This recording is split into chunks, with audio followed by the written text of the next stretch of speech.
Hello everyone, I'm the French Math Tailor, and one thing I want to do on this channel is challenge you with tough exercises and also challenging myself, honestly. I'm used to cover questions such as like step questions from Cambridge University, math admission test from Oxford, and I also want to introduce you guys to some challenges from French prep school system in math and physics, basically engineering exams that you go through after 2 years. Let's say it's like 2 year undergrad level. Some of them are very challenging. Let's dive into this. We start with a functional form that I found for the ENS oral examination. So this is a classical functional equation. So you have to find out what are the functions f that just work on strictly positive numbers. So f goes from strictly positive numbers to strictly positive real numbers, and f has to abide by the following rule: for any x strictly positive, f of x equals 6x minus f of x. This is quite far from your typical f of x plus y equals f of x plus f of y equation. So functional equations are rather fun, and usually you can try to play with them, try to find different like values at first. Here, it's an interesting one, but it's kind of weird. Like you have this double f thing, you just do f of f. It's kind of out of the ordinary compared to some other more classical functional equations. And if you start looking for some values, you might encounter like some trouble. Basically, you're gonna start to do like, okay, let's find 0. F of 0 is pretty classic, so I would have like, okay, f of 0 equals minus f of 0. Okay, it's not really helping. So one thing, what I like to focus on usually are what are the first steps, like the baby steps you can take. So finding specific values seems tricky here. At least 0 doesn't seem to like be obvious. So what we could do is let's test for some candidates. Maybe not. Maybe functions such as let me write it here. These functions, like basically linear function, like how do you say that? Straight line equations, basically straight line equations. So linear functions with a constant like this. Maybe let's start to see if one of these could be a good candidate. And I mean, it's not proving that if we find out that maybe some of them are solutions, of course, we're not proving that it's the only solution, but it's a start to give us an idea of what's happening.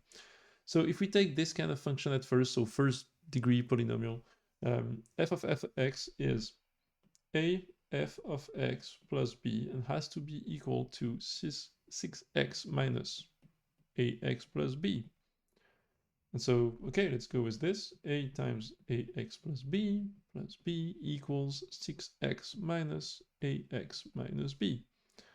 If you put all the x's together, and you have all the constant together. Here I have a minus 6, so a squared plus a minus 6, and that's good. That's a first thing that should pop to your mind is like, okay, this I know this polynomial structure, I know it by heart, I know what is root of this. But let me not go ahead of myself too quickly. Oops, x plus ab plus b plus b equals 0. Now I can just like identify 2, that's always for every x positive. Let me write it down to be like, to have some proper language. Oops, proper mathematical language. Okay, so that's if and only if every time. And so now I can just identify 2 polynomial equations and say, okay, this is equal to 0. And so like, in order to have the same polynomial equation, I have to get if and only if a squared plus a minus 6 equals 0. And then ab plus 2b. So I guess b a plus 2 equals 0. my 6's looks like B's. That's kind of annoying. 6. And I'm gonna do my 6's better and B like this. Oops. Okay, so all the terms with X are just related to A basically, and B just appears like here. So what do I do with this? We know this by heart. Let's do it. This is A minus 2, A plus 3 equals 0. So you can see that you have some kind of an obvious root that would be 2. I'd rather have, all my students know this one by heart. Honestly, there's like a list of polynomial functions with integer like coefficients that you should know. Basically all the ones mixing up 1, 2s, 3s with plus, minus. All of these is like, well, 12 of them or something that you should know by heart because they always pop up in many, many questions. And so here you have all of these. That's perfect. So you have two solutions. So if and only if A equals 2 or A equals minus 3, and then B, A plus 2 equals 0. Well, when you combine both, you can go quicker actually, and you see like A is either equal to 2 or minus 3, so A plus 2 is always different than 0, and so you have your answer here for B. The only AX plus B solutions, the only solutions like first degree polynomial would be linear functions. And then you have two choices for A, but then you just have to remember f, the function, has to reach the positive numbers only. And so if you take A equals minus 3, you will end up with an issue because this is always negative if x is positive. Therefore, you can reject it, and then you end up with a solution.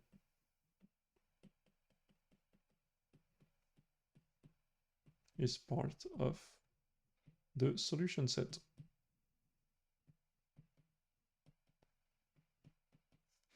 And that's great. I mean, we found one candidate. That's good. We've not proven yet that it's the only one potentially, which is our goal now. But we have moved forward. And the technique here is very, very peculiar. If you don't know it, it might blow your mind a bit. The first time I saw this, I was really happy about it. And I always use it with my students to see how we can link different fields, different chapters. Here, the little trick we'll use is to see that when you do f of f, it's kind of a recursive thing. And so the idea would be maybe let's use what we know about sequences and try to see if it can help us here. And so the main thing would be to just rewrite the problem and say, okay, if I try to understand what happens here from this f, if I take this f as given, f of x, then I guess I can go forward and guess like f of x from this value, and I see I can do it kind of step by step. That would be the intuition behind like why do we even think about recurring sequences here. And so the idea would be, okay, let's do let's define u, so a sequence such as u of 0 equals x, and then un plus 1 equals f of un. Very basic recursive sequence. So we have this, and then we can try to rewrite our basic equations here. If I replace everything, if I just insert like x as un here, we can see what happens. So in the equation here, I have f of x if x equals un. I have un plus 2 equals 6 un minus f of un, which is un plus 1. Yes. And there we go. Now we can just solve this. So the polynomial related to this recursive sequence is basically p of x equals x squared minus, let's do plus x minus 6. And we already found out about this when we did our first like discovery of a peculiar solution. So we have this. Therefore, I can quickly just apply what I know and what we have learned about recursive sequences and say, okay, then there exists a lambda and mu, two real numbers, such as, let me be a bit more, mathematically compliant, whatever n a positive integer, un would be equal to lambda times 2 to the power of n plus mu times minus 3 to the power of n. And as we know that, when let x be a positive strictly number, something I should have started with here. As we know, we can prove using induction quickly that un will always be positive because u0 is positive, it's an x, u0 is positive, and then f is always has like positive values, so un will be positive strictly. Therefore, there's no way we have this minus 3 here, annoying us. Why am I saying this? Because you could argue mu could be positive sign, negative sign, but it's fine because whatever the sign of mu, minus 3 to the power of n will be oscillating between extremely high values, positive ones, and extremely low negative values. And it will, whatever happens to 2 to the power of n, it will overwhelm. It would be like 2 power of n would be overwhelmed by minus 3 power of n. This is a stronger, more powerful geometric sequence. The way to see this is just to just factorize everything by 2 to the power of n if you want. And basically, this thing will be oscillating between positive and negative numbers. Therefore, you can't have it. There's no way. And so you can conclude quickly that mu has to be 0. Otherwise, your un will have some terms. Maybe n will need to be very, very, very big for this, but it will have some negative terms. And that's something we cannot have here. Therefore, we have this. So un equals lambda times 2 to the power of n. Okay, but what about lambda? Well, it just so happens that we have u0 equals x. And also with this newfound definition of ours, u0 equals lambda times 1. Therefore, lambda equal x. Perfect. Then you can tell me, like, that's fine, but why are we solving this freaking recursive sequence? Well, if you focus well, I'm not really, maybe you have found already where I'm going with this, but I'm not really interested in all of the UNs. I have u0 equals x, but if you pay attention, what is u1? u1 is f of u0.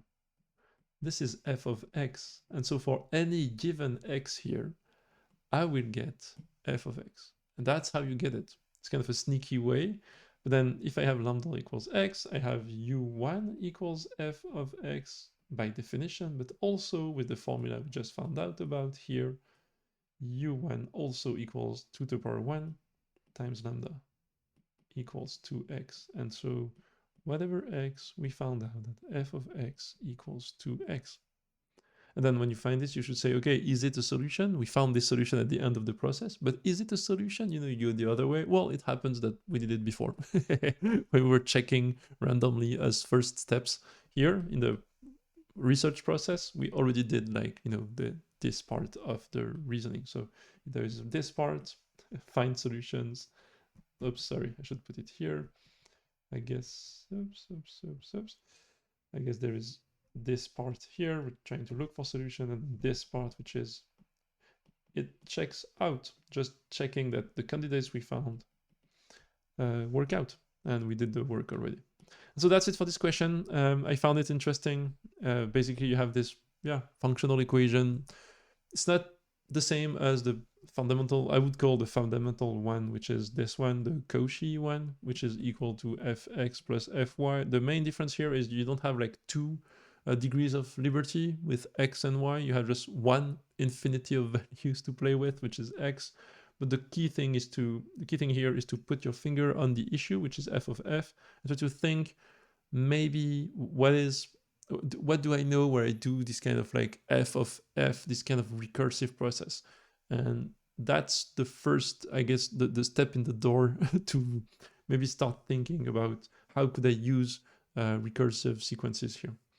So I hope you liked it. This is a typical French engineer exam question. I'm so happy to have shared it with you. Tell me in the comment sections if you want me to cover this kind of questions in the future or whatever. And if you're a French speaker, you can also find me on my, well, right now, main channel in French, the Math Tailor. But for you guys, I'm the French Math Tailor. It's been a pleasure, and I see you next time.